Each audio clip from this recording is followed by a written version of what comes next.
চাঁদা করে ধরছে চাঁদা দিতে পারি না। আমি বলে আমি তো চাঁদা দিতে পারি না। এরপর আমার তো 10,000 টাকা চাঁদা নিছে। চাঁদা নিয়ে ওরা এরমই করে, ওরা মানা করলে কয় কলি ইয়া করি হেলাম আর গরু বাছুর নিয়ে ঠিয়া অনেক ক্ষয়ক্ষতি করতে আছে ওরা। বিগত 16 বছর আওয়ামী লীগ গভর্নমেন্ট যে অত্যাচার করছে তার লোকজন দিয়া এই এলাকার ভিতরে দুর্নীতি যাহা কিছু করছে, মা বোনের ইজ্জত লুটে নিছে, জায়গা জমির অর্থ সম্পর্ক অবৈধভাবে খাইছে তারা।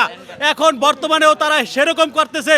কুচাইপট্টি ইউনিয়নের ভিতরে যে নদীর ভিতরে 10 একরের উপরে সম্পত্তি তারা 1,500 দিয়ে মাটি কাটিয়ে ধ্বংস করিয়া ফেলাইছে। এইটার প্রতিবাদে যখনই আমার লোকজন যখনই সামনে গেছে, যাওয়ার সাথে সাথে তাহাদেরকে কুবাকুবি করতেছে, তাহাদের বাড়িঘর জ্বালায় দিতে আছে, তাহাদের মান সম্মান ইজ্জত মারতেছে, তাহাদের মা বোন ইজ্জত মারতেছে। এই ব্যাপারে আমরা থানায় যখনই তাদের কাছে থানায় যখনই যাই আমরা কমপ্লেন করি, থানার থেকে কোনো অ্যাকশন আসে না।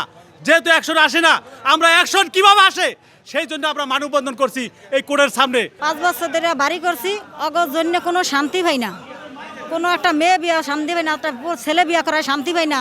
ওরা চাঁদা ধরে, যদি চাঁদা করে না দেয় হেলে ওরা বাড়িতে আয়া পিড়ায় ফাড়ায় বাংচুর করিয়া তাস নাচ করিয়া লাই। হে আছে তারা লেখার মুরব্বী, অগদারে যদি যায় বিচার দেয় হেলে ওরা কয় যে আমরা সূক্ষ্ম বিচার করে দিতে পারি। হ্যাঁ, আপনারা এক রাত আমাকে লগে পূর্বাস করতে হইব। আমরা কিছু আমরা বাঙালি মায়া, ওদের ভিতরে আমরা নাই। হ্যাঁ, এ বয়তে আমরা বাড়িঘর বেচিয়া পরে আমরা দেশান্তরী হয়ে গেছি গা।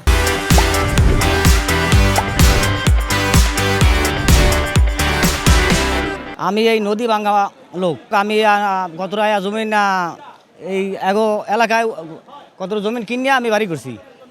বাড়ি করার পর দিয়া এগো অত্যাচারে আমি শেষ পর্যন্ত জায়গা জমিন ঘর দুয়ার সব বেঁচে আলাইছি।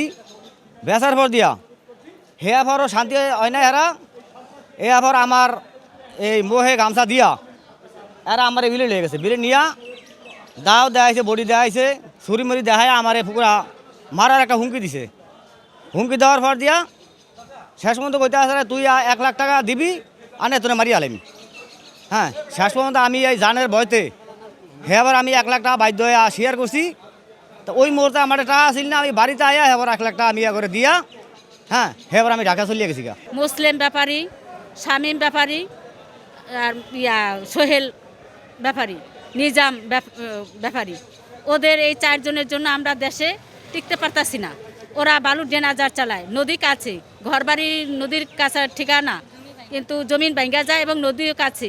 এজন্য আমরা বাধা দিলে আমাদের অত্যাচার করে। ওরা ফসল জমি ভেঙে ফেলে, ডেরা চালায় ভাঙ্গার পরে আমরা বিভিন্ন জনের উদ্যোগ নেই, ওদেরকে বলি এই জন্য আমাদের ঘর দুয়ার ওরা পুরায় ফেলে, বিভিন্ন মারধর করে। ওরা মুসলিম ব্যাপারী, হ্যাঁ, ওরা শামীম ব্যাপারী, সোহেল ব্যাপারী, মিজান ব্যাপারী। আমরা চাচ্ছি ওদের আমরা বিচার চাই। হ্যাঁ, অবৈধ ডেরা বন্ধ করে আইন উপদেষ্টার কাছে, হ্যাঁ, সবার কাছে আমরা বাংলাদেশের আমরা গ্রামের মানুষদের বাঁচতে পারি, ওদের হাত থেকে রেহাই পাই, এইটা আমরা চাই।